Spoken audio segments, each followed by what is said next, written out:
Imagine Tom. He's been watching personal finance videos for months, and almost every expert seems to repeat the same advice. Open a Roth IRA. Max out your Roth IRA. If you don't have a Roth IRA, you're falling behind. After hearing it often enough, Tom starts believing one thing. A Roth IRA must be the most important account for building wealth. But what if that's only part of the story? What if putting all your attention on a Roth IRA too early could cause you to overlook even bigger financial opportunities? Not because Roth IRAs are bad. They're not. They're excellent retirement accounts. The real question is much simpler. Do you actually need one right now? Because the smartest financial decision isn't always the one everyone keeps talking about. And by the end of this video, you'll have a practical framework for deciding where a Roth IRA truly belongs in your financial plan. This isn't a video against Roth IRAs. In fact, they can be an incredible tool. The problem is that personal finance often turns good advice into advice that sounds universal. Real life rarely works that way. Tom is about to discover that successful retirement planning isn't about finding one perfect account. It's about understanding which financial move deserves your next dollar. That small shift can completely change how you think about saving for retirement. So let's begin with a reality check. Spend just a few minutes on YouTube or a finance blog, and you'll probably hear the Roth IRA mentioned more than almost any other retirement account. It has become one of the most recognizable pieces of financial advice online. But popularity doesn't always reflect importance. Here's why. Around 44% of U.S. households own an individual retirement account. That sounds impressive.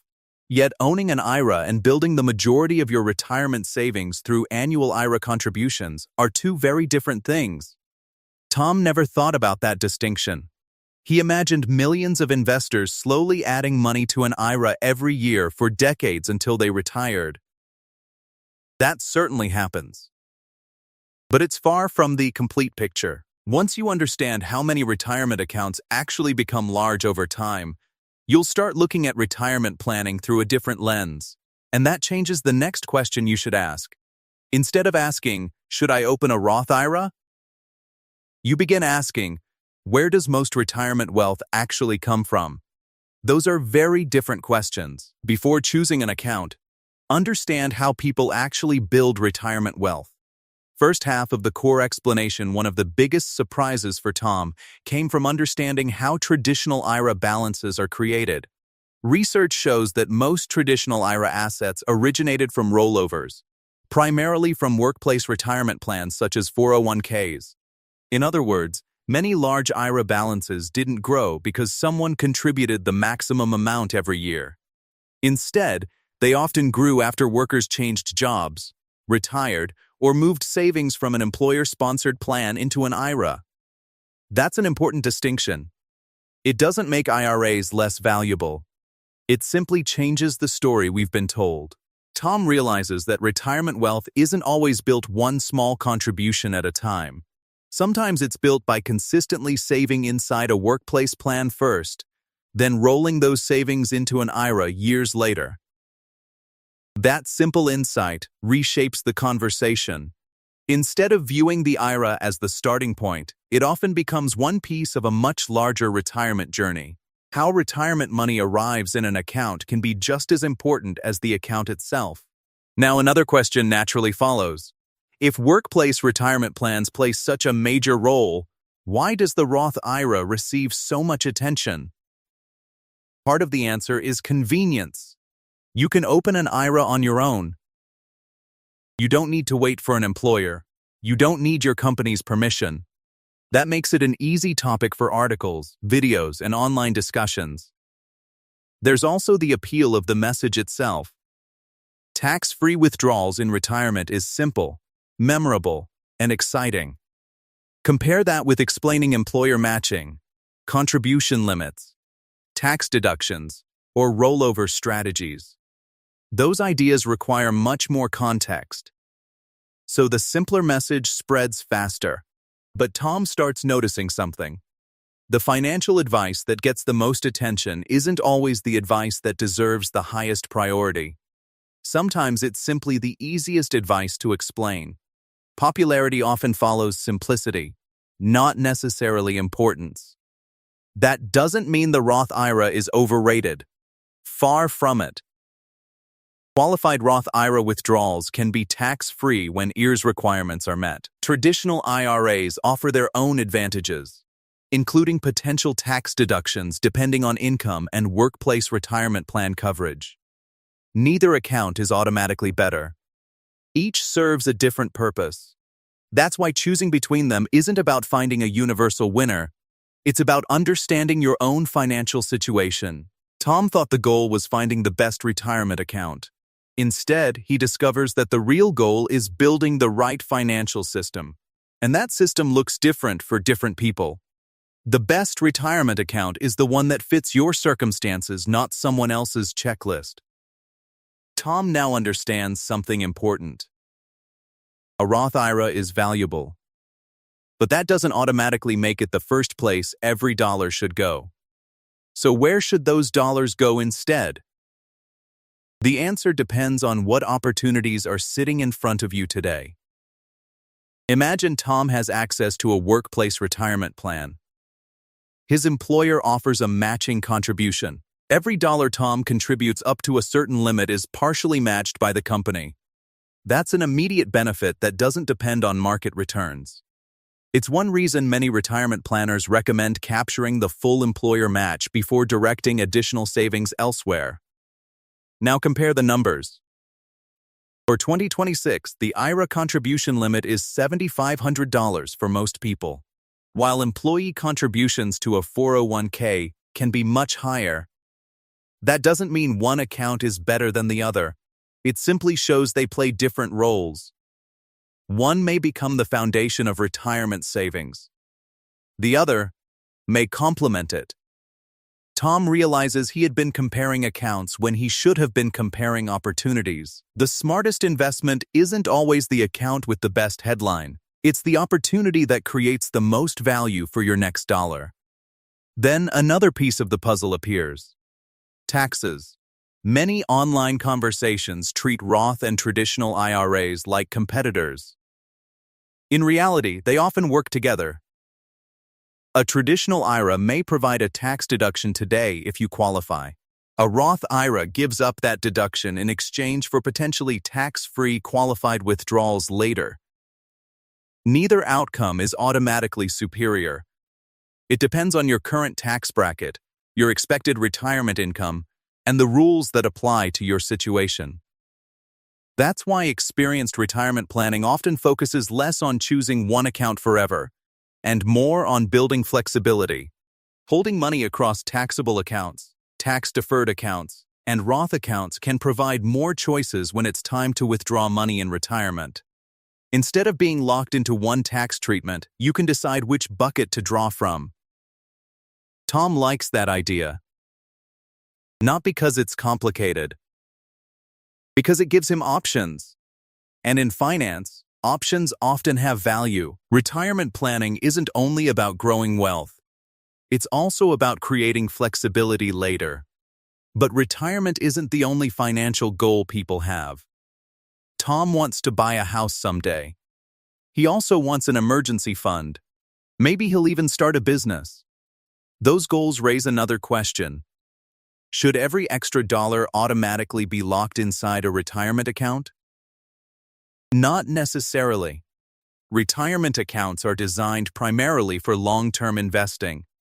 If money may be needed sooner, flexibility becomes more important.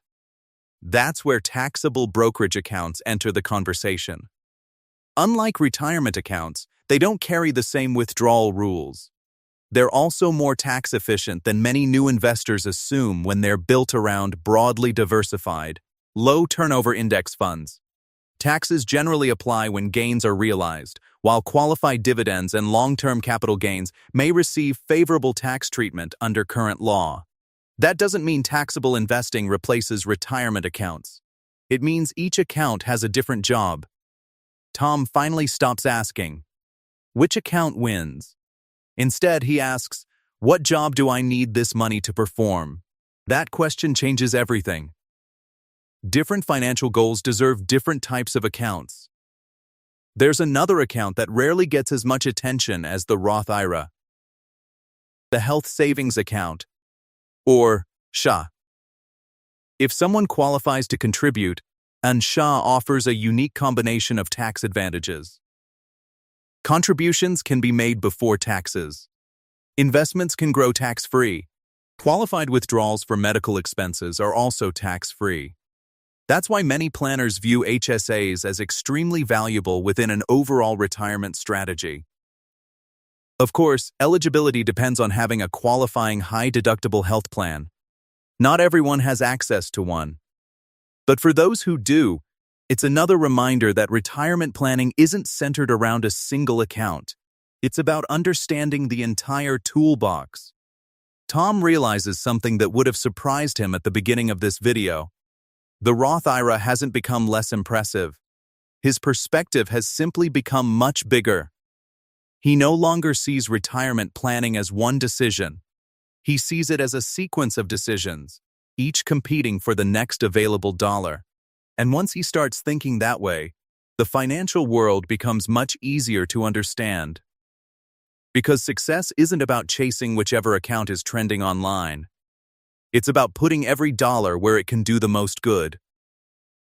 That's the insight most headlines never have time to explain. Winning with money usually comes from making good decisions in the right order, not from finding one perfect account. By now, Tom has stopped looking for the perfect retirement account. Instead, he's thinking about priorities. Because every financial decision competes for the same limited dollars. The real question isn't whether a Roth IRA is good. It's whether it's the next best move. A simple framework makes that decision much easier. Start by looking at your financial foundation. If your employer offers a retirement match, make sure you understand how it works, and, if possible, capture the full match. It's one of the most valuable benefits available through many workplace retirement plans. Next, look at high-interest debt. Paying down expensive debt can improve your financial position in ways that investing may not immediately match. Then comes your emergency fund.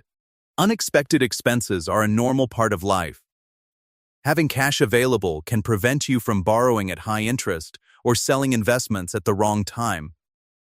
Once those basics are in place, retirement accounts become much easier to prioritize. If you're eligible for an HSA, it may deserve careful consideration because of its unique tax treatment. After that, a Roth IRA or traditional IRA may become an excellent next step, depending on your circumstances. And if your workplace retirement plan offers attractive investment options, contributing beyond the employer match may also make sense. The important point is this: these aren't competing teams. They're tools. Each one solves a different problem. Financial success comes from choosing the right sequence, not chasing the most popular account. Tom now sees something he completely missed when he started learning about investing. The internet often rewards simple answers. Real financial planning rarely is. One person may benefit most from a Roth IRA. Another may receive greater value from maximizing a workplace retirement plan. Someone else may need to focus on building an emergency fund before investing another dollar. None of those decisions are wrong. They're simply different responses to different financial situations. That's why broad financial advice should always be viewed as a starting point, not a universal rule. The goal isn't to copy someone else's strategy. The goal is to build one that fits your own life. And that's exactly what Tom plans to do. Instead of asking, "What is everyone else opening?" he now asks, "What moves me closer to my goals?" That single question changes every financial decision that follows. The best financial plan is the one built around your circumstances, not someone else's checklist. So, do you need a Roth IRA? Maybe. Maybe not. If it fits your tax situation, retirement goals, and overall financial priorities, it can be an outstanding account. If another opportunity deserves your next dollar first, that's perfectly reasonable too. The biggest lesson isn't that Roth IRAs are overrated. It's that they shouldn't automatically become the center of every retirement conversation. Because successful investing isn't about finding one magical account. It's about consistently making thoughtful decisions over many years. That's how wealth is usually built. One good decision at a time. If you found this video helpful, let me know in the comments. Where would a Roth IRA fall in your own financial priority list? If you enjoyed this breakdown and want more evidence-based personal finance videos that focus on practical decision-making instead of financial myths, consider subscribing. Thanks for watching, and I'll see you in the next video.